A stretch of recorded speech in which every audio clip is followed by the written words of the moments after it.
members of the House are not pleased with the package. I don't get surprised to anybody, so I don't think there's been any move in that sense. The Senate is going to deal with this bill first, and we're going to have to deal with the product, and we have very strong feelings about what we think ought to be in there, and that's what the caucus has said today. Joining me again, former presidential candidate Ralph Nader, Jane Hamsher, founder of FireDogLake.com, and Rabbi Michael Lerner, editor of Tikkun, and Congressman Alan Grayson. Congressman Grayson, that does sound like Steny Hoyer discussing business as usual. It's going to go to the Senate, then it's going to come back here. We're going to see what we can do. Do you share Ralph Nader's sense that what we're in for here is probably business as usual, some noise, some opposition within the Democratic Party, but the essentials of this framework with some sort of changes, of course, ends up becoming law? I think there'll have to be very substantial changes before it will even reach the floor of the House. And today's vote was much more than symbolic. The Speaker controls what bills reach the floor of the House. There's no automatic procedure to do that.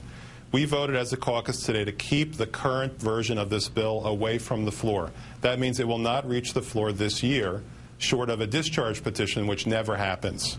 Well, so the bill will not reach the floor in the current environment, and it will not reach the floor under the current terms.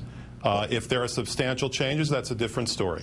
Well, technically what Pelosi said today was that you guys have already passed your tax bill, so now what we're going to see is the Senate is going to or not going to be able to pass a tax bill. If they do, there will be a conference committee, and what ends up in the House will be the conference report from that committee, which always involves some changes to accommodate each body.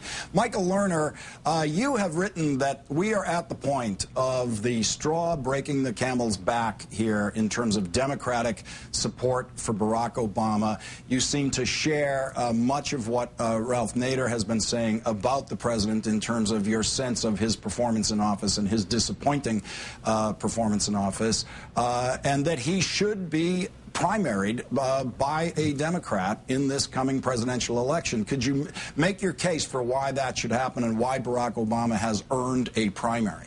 There's a massive disaffection amongst most Democrats, certainly most liberal and progressive Democrats, that I think is being wildly underestimated by the media, by the talking heads, and by Obama. The fact of the matter is that on one issue after another where he has shown no backbone, whether it be in regard to escalating a war in Afghanistan, whether it be in regard to abandoning the public option for health care, whether it be in regard to not prosecuting those who ordered torture during the Bush years, whether it is on gays in the military, on issue after issue after issue, he's shown no backbone whatsoever. But as one of the commentators in the introduction to this program said, where does anybody have to go? If all we're going to do is sit on talk shows and complain, that's not going to have any impact. If you want to move Obama in any way, there has to be a serious political alternative. And we can't allow the Republicans to win. The only way to have a serious political alternative is to run a serious campaign in the Democratic primaries. And I believe that since I wrote that article in the Washington Post last week, I've received thousands of responses of Democrats saying, yes, this is all we can do, not because we want to defeat Obama, we want to save Obama, but the only way to push him in a progressive direction is to have an equally powerful force coming from his left as he now has coming from his right. You see, there's no there. He doesn't seem to stand for anything on his own, so he's judging where the political forces are. And if there is no political force to his left that is a credible force, so to make that a credible force, we have to run an electoral challenge in the primaries, and we can do that. The problem we had in 2008 is that we first picked our candidate. We went to Obama or to Hillary Clinton based on the old identity politics. Oh, this guy's an African American. This one is a woman. We're breaking down the traditional barriers. Well, that was great, but unfortunately, we let that overpass a fundamental vision and a fundamental platform of what we were about. And we said, oh, we'll poo-poo that, we'll work that out afterwards. And what we've seen is that that was a terrible mistake. So what we need now is for liberals and progressives to get together to develop a coherent worldview. I call it the caring society, caring for each other, caring for the earth. Around that framework of a caring society, caring for each other, caring for the earth, We need to build a platform and then find candidates who agree with the platform, not the other way around. Get a candidate who we think is electable and then worry later about what they stand for. We've seen the terrible error in that, and it has led to abandonment of all of the liberal and progressive programs. And most Americans don't even know what liberals and progressives are. They think Obama is the progressive. And if they think Obama is the progressive and the right wing calls him a socialist, they have no idea that there are actually huge numbers of people who really care for ordinary people, who care for the well-being of each other, who don't believe that the world can be made safe through domination and control, but rather recognize that the way to build homeland security is through generosity, through a global Marshall Plan. Okay, Michael, we get it. I got to ask you a very quick follow-up question, which I hope has a three-word answer, a yes or no and a name. Did you vote and support Barack Obama in the primaries last time around? Just a quick yes or no will do on that. And then secondly... Absolutely, yes. Okay, good, great. Now, a name. If you had to pick one name as the best possible challenger for Barack Obama in a primary, who would that be?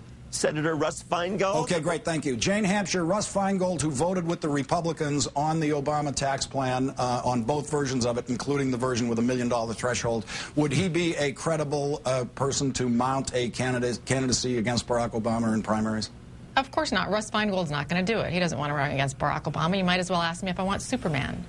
I guess you don't. Do you want Superman, Jane?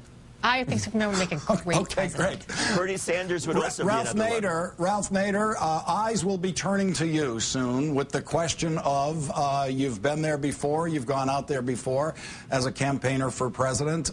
You know what the assessment is for people making that decision to jump into that. Would you jump into this out of your dissatisfaction with Barack Obama, or is there a Democrat who you think could credibly challenge Barack Obama in presidential primaries?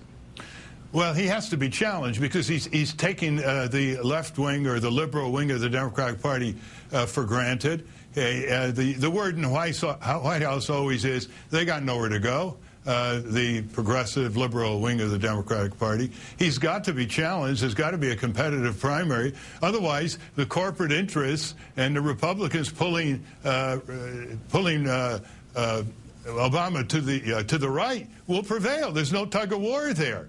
And so I would think you could have 3 or 4 people, some prominent retired senator or representative, Byron Dorgan, for example. He could make a great progressive case across the country. I'm not saying he's going to, but if Obama does not have a primary challenger of some significance, we're just going to get more of the same in the next 2 years. In 2008, he promised a minimum wage of $9.50 by year 2011. He's never mentioned it since.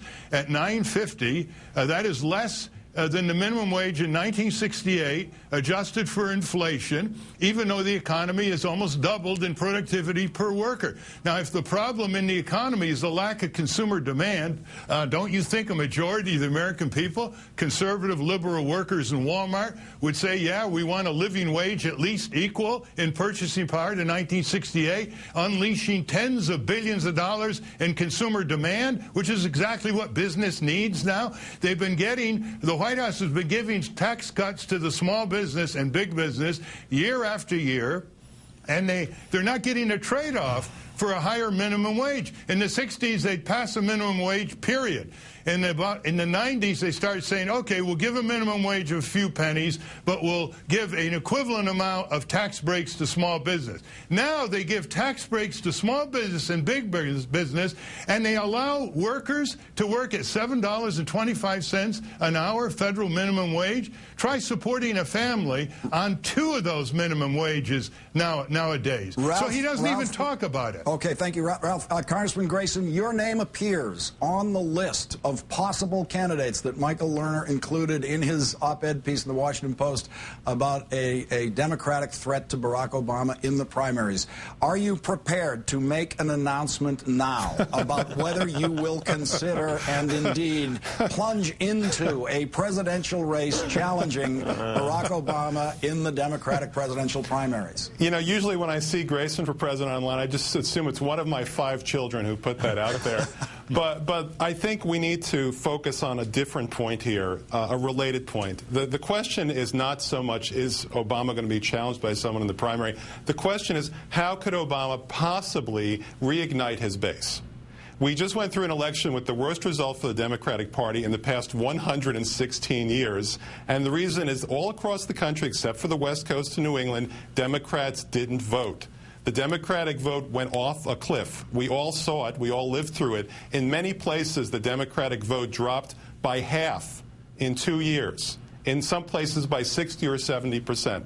How is Barack Obama going to bring out his base? The Republicans do all they can to bring out their base. You never hear the Republicans saying, well, we have to reach out to the middle. We have to get the independent vote, the way President Obama seems to say from time to time, because they understand that the independent vote isn't there anymore. The center cannot hold. There is no there. So what President Obama has to learn to do is to be the president that we voted for, to be that shining knight in armor. That's what he has to do. He has to be a fighter, and it's not too late. He can still do it. And then it won't matter if he's challenged by someone in the primary, because Democrats will feel proud to vote for him the same way that people felt in 2008. I was proud to vote for Barack Obama in 2008. I want to feel that way again. And that's what he has to concentrate on. That's what he has to learn, and it's not too late to do it. And that's going to have to be the last word on this subject tonight. Thank you very much, the ever graceful Congressman Alan Grayson. I greatly appreciate you coming back on the show tonight. Thank you, Ralph Nader. As always, I want you back. Jane Hamsher, thanks for coming back on the show also. And Michael Lerner, thank you very much for your insights tonight.